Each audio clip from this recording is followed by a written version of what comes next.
हम आज कोन का क्वेश्चन डिस्कस कर रहे हैं, ठीक है। किस चैप्टर का? Surface area and volume. Surface area and volume में कोन जो है पहला चैप्टर है 12.1 एनसीईआरटी का। हमें ये नहीं मानना है कि ये एनसीईआरटी का क्वेश्चन है, हमें कॉन्सेप्ट पे ध्यान देना है, हम क्या सीख रहे हैं। उसमें जो भी फॉर्मूला आएगा उस फॉर्मूले में टर्म का मीनिंग क्या होता है हमें उस पर ध्यान देना है। तुम्हें कुछ नहीं आता तो भी सब कुछ आएगा, बस ध्यान देना है सीखने पे। तो कोन कैसा होता है? जो आइसक्रीम का कुप्पी होता है ना, वैसा ही कोन होता है। आइसक्रीम के कुप्पी जिसमें आइसक्रीम में वो क्रीम भर के देता है ना, वो नीचे वाला ये सर्कुलर होता है ना, और ये सर्कुलर है तो इसमें कहीं सेंटर होगा। सेंटर से इस सर्कल के किसी पॉइंट को मिलाने वाले लाइन को हम क्या कहते हैं? रेडियस। रेडियस कहते हैं। और इसके सेंटर से इसके वर्टेक्स को मिलाने वाले लाइन को हाइट ऑफ कोन कहते हैं, ठीक है। ये हाइट ऑफ कोन है, इसको हम h से डिनोट करेंगे। और ये क्या होता है? स्लेंट हाइट होता है। तो कुछ फॉर्मूले जो मैंने बताए थे एक बार मैं फिर से रिवाइज करवा देता हूँ। इसमें स्लेंट हाइट h और radius, height of cone l, slant height और रेडियस ऑफ कोन में रिलेशन होता है L square is equal to R square plus H square, ये रिलेशन होता है, ठीक है। हमें कभी कभी L निकालना पड़ सकता है किसी क्वेश्चन में, तो इसके लिए हम डायरेक्ट इसको मैनिपुलेट कर लेते हैं। L बराबर इधर स्क्वायर है तो इधर जाएगा तो क्या हो जाएगा? Square root R square plus H square.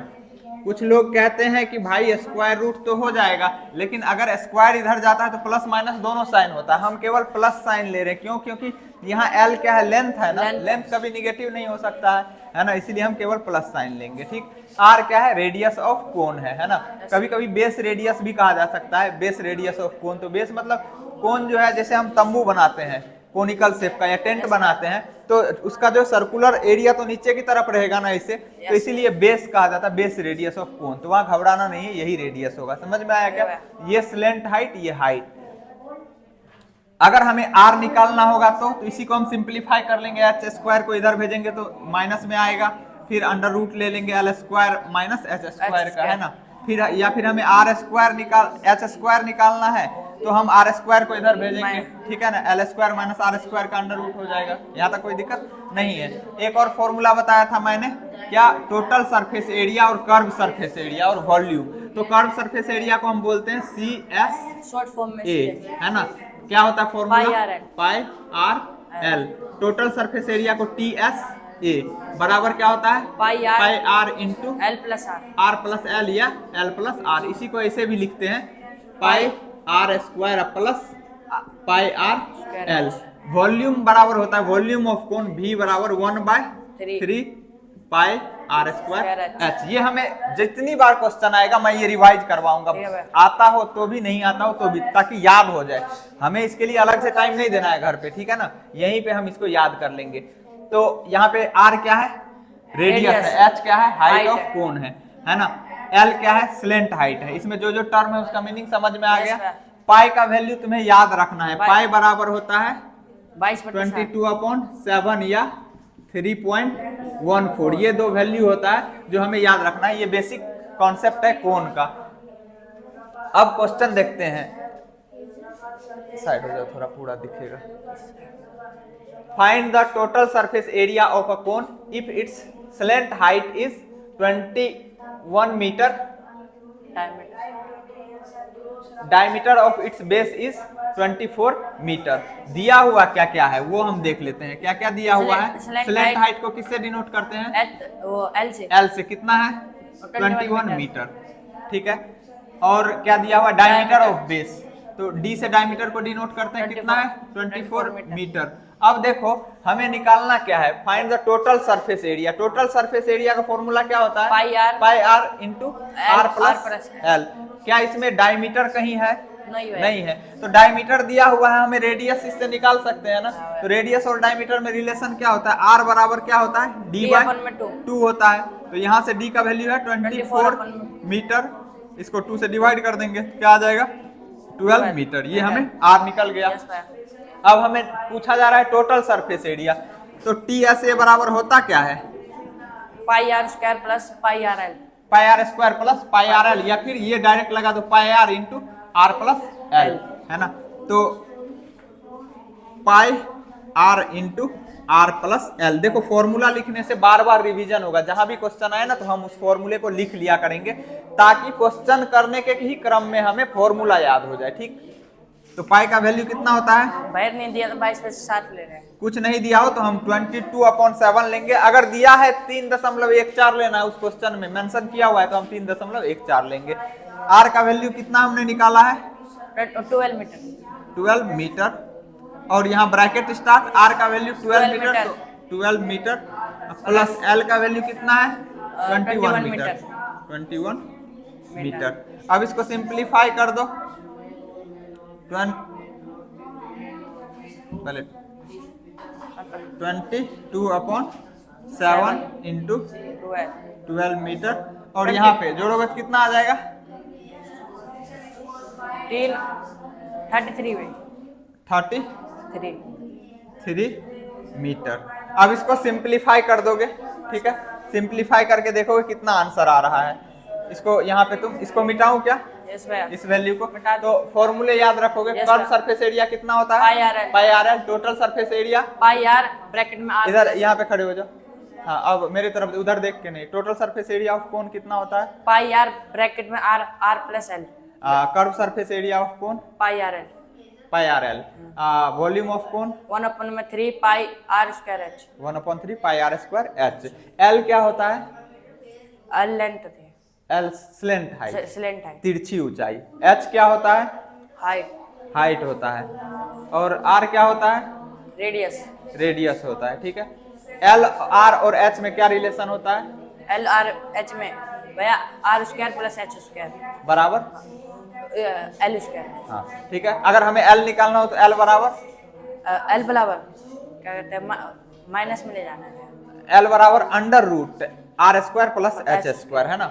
यहाँ एल स्क्वायर बराबर R square plus H square है, तो हमें एल निकालना है तो ये स्क्वायर इधर जाएगा तो अंडर स्क्वायर रूट हो जाएगा, तो ये हमें याद रखना है। ठीक है। तो यहाँ पे एल दिया हुआ था, इसीलिए अगर हमें एल नहीं दिया रहता तो कोई दो वैल्यू दिया रहेगा, या तो आर एच दिया रहेगा तो एल निकाल लेंगे, एल आर दिया है एच की जरूरत है तो हम एच निकाल लेंगे। तो इसको सिंप्लीफाई करोगे। इसको मैं मिटा दूं एक बार क्या? फॉर्मूले हर क्वेश्चन में रिवाइज करना है हर किसी को। ठीक है। फॉर्मूले याद करना, नहीं समझ में आए चाहे कितना भी बेसिक कैलकुलेशन क्यों ना हो, इस फॉर्मूले को भी मैं इरेज करता हूँ रिवीजन के लिए, ताकि तुम्हें याद था या नहीं वो भी चेक हो गया, प्लस नहीं था तो याद भी हो गया। अब इसको सिंप्लीफाई करोगे। पहले 7 से कटेगा कोई? नहीं कट रहा है ना, तो इसको सिंप्लीफाई करके पहले इस दोनों को गुना कर दो, फिर उसको इससे गुना कर देना, फिर 7 से डिवाइड कर देना। तो यहाँ पे 12 मल्टीप्लाई बाय 22 कितना हो जाएगा? 2 2 जा 4 2 1 जा 2 देखो गुना भी देख लो, हम गुना कर रहे हैं। अब दूसरे डिजिट से जब करेंगे तो इसका एक डिजिट छोड़ के तब यहाँ से लिखेंगे। 2 2 जा 4, कोई कैरी नहीं है तो 2 1 जा 2। अब जोड़ेंगे कितना आ गया? 4 2 6 यहाँ पे 2। तो हमने 12 को 22 से किया, इतना आया। अब इसको 33 से करेंगे। मल्टीप्लाई 33 करो। 4 3 जा 12 का 2 कैरी 1 6 3 जा 18 का 1 19 का 9 कैरी 1 3 2 जा 6 1 7। फिर यहाँ से 3 4 जा 12 का 2 कैरी 1 एक डिजिट छोड़ के, क्योंकि दूसरे डिजिट से कर रहे हैं, ऊपर वाला एक छोड़ के। 3 4 जा 12 का 2 कैरी 1 3 6 जा 18 18 1 19 का 9 कैरी 1 3 2 जा 6 1 7। अब इसको जोड़ दो, कितना आएगा? 2 11 9 to 11 का 1 कैरी 1 है ना, 9 1 10 10 7 17 का 7 कैरी 1 7 1 8 कितना आया? 8 7 1 2 है ना। तो मल्टीप्लाई करके कितना आ गया? 8 7 1 2। अब इसको मिटाऊं क्या? इस पे मिटा दो। 8 7 1 2 आया है ना। तो अब 8 7 1 2। अब देखो इसमें यूनिट क्या है, यहाँ भी मीटर यहाँ भी मीटर, तो मीटर स्क्वायर हो जाएगा। यहाँ पे अगर लिखना चाहते हो तो लिख सकते हो 8 7 1 2 मीटर स्क्वायर डिवाइडेड बाय 7। अब हमें 7 से डिवाइड करना है, तो 7 से डिवाइड कर दो। 7 डिवाइड भी देख लो, अगर नहीं आता है शर्माना नहीं है, पूछ लेना है ना। हमें कितना डिजिट लेना पड़ेगा भाई? अगर बड़ा है तो अब देखो 7 से हम लगा रहे हैं, पहला डिजिट से पूछे भाई लगोगे तो बोला हाँ लग जाऊंगा, क्योंकि 7 से बड़ा या तो 7 होना चाहिए या उससे जस्ट बड़ा होना चाहिए, है ना। इससे छोटा होगा तब हम अगले को बुलाएंगे, तो अभी इसी में लग जाएगा, तो बाजू वाले को नहीं बुलाना है। 7 1 जा 7 7, बचा कितना 1, अगला डिजिट उतरेगा यहाँ पे 7, तो कितना हो जाएगा 17। कितने बार में लगेगा? 7 के टेबल में 17 आएगा क्या? नहीं भैया, नहीं आएगा, तो उससे जस्ट छोटा। भैया वो 2 पे लेना है। 2 बार में 7 2 जा 14, 3 बार में लेंगे तो 21, इससे बड़ा हो गया, तो 2 बार में 7 2 जा 14। फिर माइनस करेंगे, 7 में से 4 जाएगा 3 है ना, यहाँ पे 0। अब अगला डिजिट उतारेंगे, कितना आ गया 31। अब 7 के टेबल में 31 आएगा क्या? नहीं, उससे जस्ट छोटा। फिर क्या आएगा? 3 के टेबल 7 3 जा 21, 7 3 जा 21, 7 4 जा 28, तो 21 से बड़ा लग रहा है ना 28, इसीलिए 7 4 जा 7 5 जा, कोई कहेगा 35 हो जाता, इससे बड़ा, तो नहीं लगाएंगे। 7 4 जा 28। अब 1 में से 8 माइनस करेंगे, नहीं होगा, एक कैरी लेंगे, तो यहाँ क्या हो जाएगा 11, यहाँ पे बचा 2। 11 में से 8 जाएगा 3, यहाँ पे 2 में से 2 जाएगा 0। अब अगला डिजिट उतारो, यहाँ पे 32, कितने बार में लगेगा भैया? फिर से 7 4 जा 28, क्योंकि 5 बार में 35 हो जाता है, तो क्या हो जाएगा 28। फिर माइनस करोगे, एक कैरी लोगे, यहाँ पे 12, यहाँ पे 2, 12 में से 8 जाएगा 4, यहाँ पे 0। अब हमारे पास डिजिट नहीं है, तो एक पॉइंट लगा देंगे, पॉइंट के बदले में क्या आएगा 0, है ना। अब बन गया 47 5 जा 35। बचा कितना? यहाँ पे 0 में से 5 नहीं जाएगा, तो एक कैरी लेंगे 10, यहाँ पे बचा 3। 10 में से 5 जाएगा 5, यहाँ पे 3 में से 3 गया 0। पॉइंट लगा चुके हैं, तो एक 0 जब भी जरूरत पड़े हम ले सकते हैं, तो 50 बना। अब कितने बार में लगेगा? 7 7 जा 49, बचा 1, फिर एक 0 ले सकते हैं। यहाँ पे देखो कैसे 1 बचा, 0 में तो 0 में से 9 नहीं जाएगा, एक कैरी लेंगे 10, यहाँ पे बचा 4, 10 में से 9 जाएगा 1, 4 में से 4 गया 0। अब पॉइंट लगा चुके हैं, तो एक 0 ले सकते हैं। फिर 7 1 जा 7, 10 में से 7 जाएगा 3, तो कितना आ गया आंसर? 1 2 4 4.571 मीटर स्क्वायर, या राउंड ऑफ करोगे तो ये 1 2 2 4 4.57 मीटर स्क्वायर, ये तुम्हारा आंसर हो जाएगा। देखिएगा आंसर कितना है।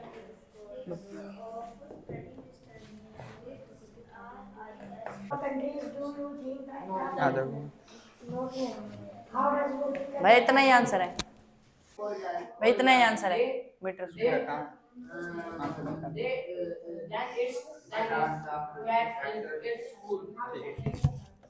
तो इसमें समझने में नहीं है, स्टेप को सॉल्व करने में नहीं। यहाँ पे देखो, मैं फिर से बता दे रहा हूँ, जब ब्रैकेट होना तो पहले ब्रैकेट के अंदर का मल्टीप्लाई, तो पहले ब्रैकेट के अंदर का हमने इस दोनों को प्लस में करना, प्लस कर दिया। 33 ब्रैकेट के बाहर कोई साइन नहीं, मतलब मल्टीप्लाई का। यस भैया, तो इस दोनों के साथ ये ब्रैकेट क्या होगा? मल्टीप्लाई होगा, है ना। तो 12 के साथ मल्टीप्लाई होगा, तो मल्टीप्लाई हमने लिख दिया, फिर सिंपलीफाई किया। इसका कांसेप्ट क्लियर है? यस भैया, बिना देखे हुए इसको कर लोगे, कर लेंगे। अगले दिन तुम्हें बिना देखे हुए करके लाना है इसको। ठीक है, इसको मिटाता हूं मैं, अगला क्वेश्चन लिखूंगा। किसी को डाउट हो तो पूछेगा, वहां पे खड़े हो जाएगा अपने आप, टाइम पास नहीं करेगा। अब अगला क्वेश्चन है क्वेश्चन नंबर 6। फिर से मैं फॉर्मूला रिवाइज करवा रहा हूँ, ये मानते हुए कि हमारा चैप्टर जैसे मुंह पे लात मारूंगा, मेरे मुंह के तरफ अगर बेफालतू में इधर टाइम पास करते हुए दिख गए ना, तो कनपट्टी सुन कर दूंगा मैं। किसी को डाउट होगा, वहां पे जाकर खड़े हो जाओगे अपने आप, टाइम पास कोई भी नहीं करोगे। जिसका ये सब्जेक्ट है, जो ये चैप्टर कर रहा है, केवल वही देखेगा, इधर ध्यान देगा। तो फिर से कौन का ही चैप्टर 12.1 का 6 नंबर क्वेश्चन है, ठीक है। डाउट हो तो पूछेगा, समझ में आया ना, क्योंकि फिर से तुम्हें करना पड़ेगा। हो सकता है मैं अभी कहूँ बोर्ड पे करके दिखाओ, फिर मिटाने के बाद। तो पहले फिर से हम एक बार डायग्राम बना लेते हैं, फिगर, क्योंकि तुम्हें या बाकी जो बच्चे देखेंगे, पूरा दुनिया देखेगा ना अभी इसको, जब हम वो करेंगे तो अब हम पहले एक बार कौन बना लेते हैं। बहुत बढ़िया डायग्राम, मेरा भी नहीं बनता, फिर भी हम कोशिश करते हैं, क्योंकि कोशिश करने वालों की हार नहीं होते। Very good. देखो वो सब फॉर्मूला कितना याद है, ठीक है। ये कौन है, कौन में क्या क्या चीज होता है? एक्सीलेंट हाइट होता है, इसको कहते हैं तिरछी ऊंचाई, एल से डिनोट करते हैं। किससे? एल से। नीचे वाला पार्ट सर्कुलर होता है, कौन का है ना, तो सर्कुलर होता है, तो एक सेंटर होगा। इस सर्किल के सेंटर से सर्किल के किसी भी पॉइंट को मिलाने वाली लाइन को हम रेडियस कहते हैं, आर से डिनोट कर देंगे। इस सर्किल के सेंटर को इस के कोन के वर्टेक्स से मिलाने वाली लाइन को हम क्या कहते हैं? हाइट ऑफ कोन कहते हैं, है ना। इसको हम एच से डिनोट करते हैं, किससे? एच से। एच से। रिलेशन बता रखा है, Yes, भैया। बार बार लिख रहा हूँ, मुझे याद होने के लिए नहीं, तुम्हें याद हो जाए, है ना। अब बाद बाकी जो पूरा दुनिया देख रहा है, पाकिस्तान, भूटान, पाकिस्तान में तो आदमी पढ़ता नहीं है, शुरू से ही टेररिस्ट बन जाता है ना, तो लेकिन फिर भी कहेगा कि नहीं मैथ वाले सर बहुत अच्छे पढ़ाते हैं, तो आर स्क्वायर प्लस एच उसमें भी पढ़ने में इंटरेस्ट जग जाए, है ना। तो बॉर्डर पे आतंकी हमला कम हो जाएगा मैथ पढ़ के, ठीक है। एल बराबर क्या हो जाएगा? एल स्क्वायर बराबर R square plus H square, ये स्टैंडर्ड रिजल्ट है। इसी से हमें एल या आर या एच कोई निकालना होता है तो निकाल लेते हैं, लेकिन डायरेक्ट याद रख लेंगे एल बराबर हो जाएगा R square plus H square. बार बार लिख रहा हूं ताकि जरूरत हो या नहीं हो इस चैप्टर में तुम्हें फॉर्मूला याद हो जाए। CSA मतलब कर्व सरफेस एरिया बराबर क्या होता है? Pi R L. Pi R L. तुम लोग भी याद करोगे, इधर मैं कह रहा हूं तो तुम लोगों को नहीं कह रहा हूं, उधर जो पूरा दुनिया देख रहा है उसको कह रहा हूं, इधर मतलब दुनिया, ठीक है, तुम लोग यही हो तो इधर ध्यान मत देना। CSA कर्व सरफेस एरिया मतलब पाई आर एल, क्या हो जाएगा? पाई आर एल। पाई का वैल्यू क्या क्या हो सकता है? 22/7 या 22/7 और क्या होता है? 3.14, ठीक है। टोटल सरफेस एरिया को TSA कहते हैं, क्या होता है? Pi R into R plus L या एल प्लस आर, ठीक है। वॉल्यूम ऑफ कोन क्या होता है? V से डिनोट करते हैं तो क्या होता है? 1/3 pi square R square H, ठीक है। एकदम क्रिस्टल क्लियर है ना? Yes, नींद में भी कोई पूछे तो तपाक से आंसर आएगा। कैसे आएगा? तपाक से मतलब तुरंत आंसर आएगा। एल का मतलब स्लेंट हाइट, एच का मतलब हाइट, आर का मतलब रेडियस। मिटाओ इसको, नहीं फॉर्मूला रहने दो, अब क्वेश्चन पढ़ लेते हैं। क्या कह रहा है? The slant height and base diameter of a conical tomb are इतना एंड इतना। यहां देखो एक चीज, पहले क्या लिखा है? स्लेंट हाइट, है ना, एंड बेस डायमीटर।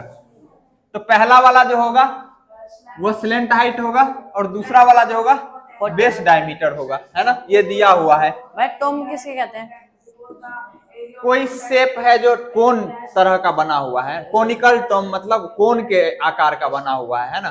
तो उसका तुम्हें दिया हुआ है क्या? Slant height. तो पहला वाला क्या है? 25। तो स्लेंट हाइट को हम किससे डिनोट करते हैं? एल से। एल से, तो 25 मीटर। बेस डायमीटर दिया हुआ है ना, दूसरा वाला क्या है? Base diameter. तो यहाँ पे क्या होगा? दूसरा वाला स्लेंट हाइट। स्लेंट हाइट तो पहला वाला है ना, तो पहले वाले को स्लेंट हाइट ले लिया। दूसरा वाला क्या है? Base diameter. तो दूसरा वाला हम बेस डायमीटर यहाँ पे, इसके बाद जो लिखा हुआ ये है, क्योंकि यहाँ रेस्पेक्टिवली लिखा हुआ है ना, मतलब सीक्वेंस में, क्रम से। पहला वाला जो होगा वो स्लेंट हाइट होगा, उसके बाद वाला बेस डायमीटर है, तो दूसरा वाला जो होगा बेस डायमीटर होगा, ठीक है। तो बेस डायमीटर को D से डिनोट करेंगे, डायमीटर को, वो कितना दिया हुआ है? 14 मीटर। हमें जितना भी फॉर्मूला पता है उसमें D की जरूरत है कहीं पे? नहीं, रेडियस की जरूरत है। तो आगे पूछ क्या रहा है? Find the cost of white washing its curved surface at the rate of 210 per 100 metre square. कह रहा है कर्व सरफेस एरिया को व्हाइट वॉश करना है, व्हाइट पेंट करना है, तो कितना रुपया खर्च होगा? अगर 100 मीटर स्क्वायर पेंट करने में 210 रुपया खर्च होता हो तो इसका मतलब कर्व सरफेस एरिया को पेंट करना है तो हमें कर्व सरफेस एरिया पहले पता होना चाहिए। तो हमें कर्व सरफेस एरिया का फॉर्मूला क्या होता है? पाई आर एल, है ना। अब कोई कहेगा कि हमें कैसे पता चलेगा कि किस किस चीज की जरूरत है? जैसे ही कर्व सरफेस एरिया की बात हुई तो हमें फॉर्मूला दिमाग में आ जाएगा। अच्छा, पाई आर एल होता है, उसमें हमें पाई का वैल्यू पता होता है 22/7 या 3.14। आर का वैल्यू और एल का वैल्यू हमें चाहिए, तो एल का वैल्यू दिया हुआ है, आर नहीं दिया है, लेकिन डायमीटर तो दिया है ना। डायमीटर से हम रेडियस निकाल सकते हैं। कैसे? रेडियस बराबर क्या होता है? D/2। यहाँ पे जरूरत नहीं है, लेकिन फिर भी जान लो कि R बराबर होता है D/2। अगर D निकालना हो कहीं पे हम क्या करेंगे? तो 2 को इधर भेजेंगे तो क्या हो जाएगा? R के साथ मल्टीप्लाई हो जाएगा, तो 2R। अगर हमें डायमीटर निकालना हो, रेडियस दिया हो, तो रेडियस को 2 से गुना करो, डायमीटर पता चल जाएगा। या रेडियस निकालना हो, डायमीटर दिया हो, तो डायमीटर को 2 से डिवाइड करो तो क्या पता चल जाएगा? रेडियस पता चल जाएगा। तो यहाँ पे वही हम करेंगे, तो क्या हो जाएगा? 14/2। 14 मीटर है, 2 7 जा 14 बराबर कितना आ गया? 7 मीटर। हमें पता चल गया आर, है ना। अब CSA निकाल लो पहले। CSA कितना हो जाएगा? पाई आर एल। फॉर्मूला लिख लेते हैं, क्यों? ताकि रिवाइज हो जाए। हमें पाई का वैल्यू दिया हुआ है, क्या लेना है? 22/7। 22/7 ही है ना, कुछ नहीं दिया है तो 22/7 ही लेंगे। तो 22 अपॉन 7। आर का वैल्यू हमने निकाल रखा है कितना, 7 7 मीटर, और एल का वैल्यू दिया हुआ है कितना, 25 मीटर। 25 मीटर। कष्ट है यहाँ तक कोई नहीं नहीं है। अब हम पहले गुना कर सकते हैं या फिर बाद में गुना करेंगे, पहले देखेंगे कट रहा है तो काट देंगे। 7 से देखेंगे कोई ऊपर वाला कट रहा है, ये तो कह रहा भैया मैं नहीं कट रहा, भाई 7 कट। फिर इससे पूछेंगे हाँ मैं कटूंगा, तो 7 के टेबल में 7 1 जा 7, 7 1 जा 7। अब गुना कर देंगे, जो बच गया नीचे तो 1 बचा, नीचे 1 लिखते नहीं है, तो बराबर कितना हो जाएगा गुना करोगे तो 22 को 25 से गुना कर दो, तो 25 गुना 22, 5 2 जा 10। देखो मैं मल्टीप्लाई डिवाइड भी कर रहा हूँ ताकि तुम्हें समझने में कोई दिक्कत नहीं हो, है ना। थोड़ा इधर साइड खड़े हो जाओ ताकि ये भी दिखे, है ना, बाकी लोगों को। तो बचा 1, 2 2 जा 4, अब 4 1 5, फिर 2 5 जा 10, 2 5 जा 10, लेकिन एक डिजिट छोड़ के लिखेंगे 0, कैरी 1, 2 2 जा 4 1 5 0 5 5, कितना आ गया 550 मीटर स्क्वायर। अब हमारा ये कर्व सरफेस एरिया आया। जैसे आइसक्रीम खाते हैं तो वो जो कोन होता है, कोन को जैसे पकड़ते हैं उसको, तो वो कर्व होगा। ऊपर वाला जो सर्कुलर होता है ना, अगर उसको भी शामिल कर ले तो टोटल सरफेस एरिया हो जाएगा। तो टॉम का कौन सा एरिया वॉश करना है, कर्व सरफेस एरिया, मतलब इस एरिया को। अब कह रहा है 100 मीटर स्क्वायर हमें पेंट करने में 210 रुपया खर्च होता है, तो पहले हम 1 मीटर स्क्वायर में कितना होता है वो निकाल लेंगे, है ना। कॉस्ट ऑफ 1 मीटर पेंटिंग है, वॉशिंग है, वॉशिंग है भैया, कहाँ है, white washing, washing 100 metre square बराबर कितना है 210 रुपया। रुपया का अगर साइन लगाते हैं ना तो ये भी ध्यान रखोगे, अमाउंट से पहले साइन लगाते हैं, ठीक है। ये रुपया का साइन है, यार अगर रुपया लिखना हो तो अमाउंट के बाद लिखते हैं। तो cost of washing 1 metre square बराबर क्या हो जाएगा,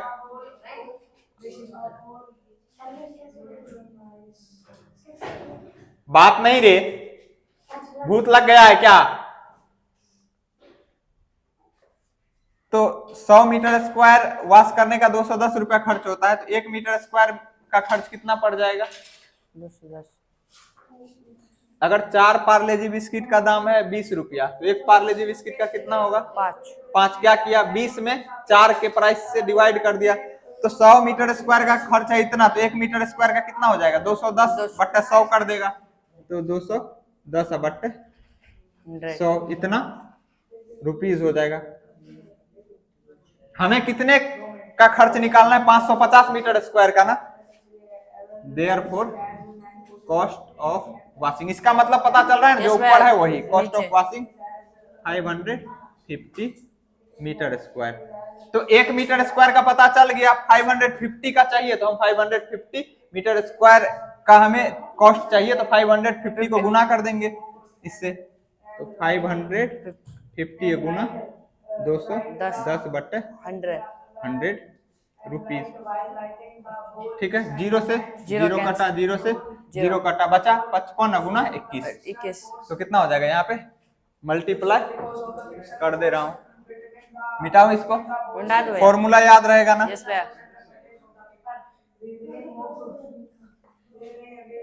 आवाज मुझे पसंद नहीं, बेकार का आवाज नहीं, जो पढ़ रहे हो वही आवाज केवल आनी चाहिए, ये बात करने की आवाज नहीं मेरे को पसंद है, ठीक है। तो यहाँ पे क्या करोगे 55 को 21 से गुना करोगे, 55 गुना 21 उतना रुपया हो जाएगा, गुना करके यहाँ पे लिखोगे अमाउंट, फिर आंसर मैच करके मेरे को बताओगे आया आंसर या नहीं आया, ठीक है।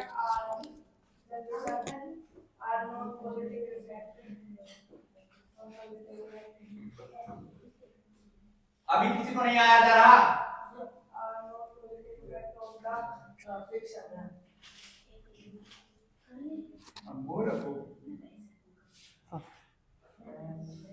Five 10 10 7 मल्टीप्लाई करके देता है, अब ऐसे करो ना, इसको इससे किया 20 गुना 400 ऐसे करके देते हैं, थोड़ा कहां है क्वेश्चन कौन सा है, तेरे को लिखना भी नहीं आता, यहाँ पे माइनस साइन दिख रहा है तेरे को, इसको गुना करेगा तो साइन के साथ करेगा ना, माइनस माइनस को प्लस हो जाएगा, 16 को 25 से गुणा करेगा कितना हो जाएगा, जितना होगा उतना लिखेगा, अगर बराबर है तो लिखो बराबर, बराबर नहीं है बराबर नहीं है। यहाँ पे अगर ऐसे करेगा ये कटेगा, तो 16 16 को 5 यहाँ 5 4 20 5 5 25, यहाँ पे क्या हो जाएगा, ये भी -4/5 होगा, ये भी -4/5 बराबर हो जाएगा, तो गुना करके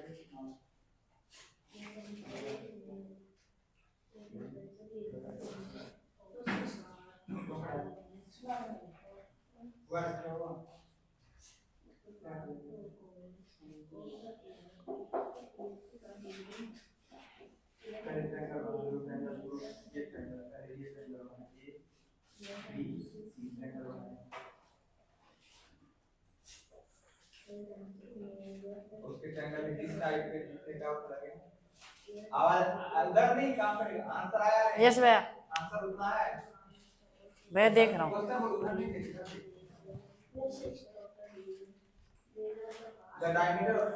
भैया, भैया इतना ही है, ठीक है, पहले इसका पेरीमीटर निकाल, डायमीटर क्या है तो रेडियस निकाल, है ना, r बराबर क्या हो जाएगा, क्या हो जाएगा बता, 70 सेंटीमीटर अपॉन 2, डायमीटर दिया हुआ है ना, रेडियस बराबर क्या होता है, डायमीटर अपॉन 2 बराबर 35। भैया आप क्या करें, पेरीमीटर बराबर 2 r, है ना, कह रहा है कि इधर है, तो अब हमें कह रहा है इतना किलोमीटर ट्रेवल करने में कितना चक्कर लगाना पड़ेगा, उसका वैल्यू निकालोगे,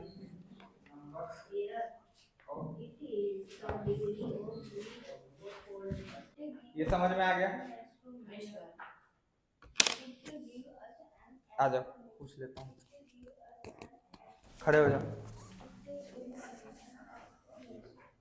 कितना आंसर है, इतना है, यस भैया, दिखा आंसर दिखा, उधर कहाँ जा रहा है, किताब इधर है, तो कहाँ दिमाग रहता है,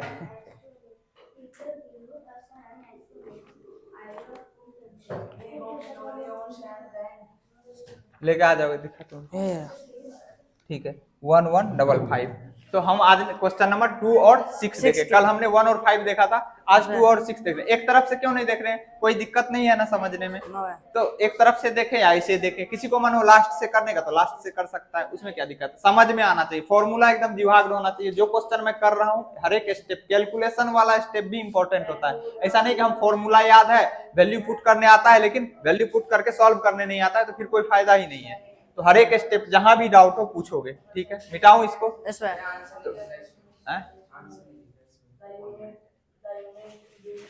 आंसर कितना, ये वाला नहीं दिख रहा है क्या, ये दिख रहा है, हाँ, तो ये 55 को 21 से मल्टीप्लाई करोगे तो यहाँ पे लिख दे रहा हूँ ना, आंसर आ जाएगा 55 × 21 बराबर कितना आ गया, 1155 बस इतना ही है, रुपीज होगा, है ना, RUPEES रुपीज, इतना रुपया होगा, ठीक, मिटाओ इसको, यस भैया, तो 4 क्वेश्चन जो हमने किए, हाँ, वो 4 क्वेश्चन ही नहीं रटे होने चाहिए, उस टाइप के दुनिया जहां में अगर 1000 करोड़ क्वेश्चन आ जाए तो उसको हम सॉल्व कर सके, जिस टाइप का बताए उस टाइप को सॉल्व करने की जिम्मेदारी तुम्हारी है, नए टाइप के लिए तुम परेशान मत हो, वो मेरी समस्या है, वो मैं बताऊंगा तुम्हें कि नए टाइप का क्वेश्चन आएगा तो हम कैसे करेंगे, समझ में आ गया। तो आज हमने जो क्वेश्चन फॉर्मूले बताए वो फॉर्मूले प्लस 4 क्वेश्चन मतलब उस टाइप के क्वेश्चन तुम्हें ध्यान रखने हैं कि अगर आगे से किसी भी बुक में हो दुनिया जहां के तो उसको हम सॉल्व कर पाए, बाद बाकी टाइप हम देखते रहेंगे, ऐसा नहीं एनसीईआरटी कर रहे हैं, मान लो यही क्वेश्चन बैंकिंग रेलवे में आ जाता है तो सेम क्वेश्चन आता है, उसे जिसको कॉन्सेप्ट पता होगा वो सॉल्व करेगा, जिसे नहीं पता होगा वो कहेगा मैथ मुश्किल होता है,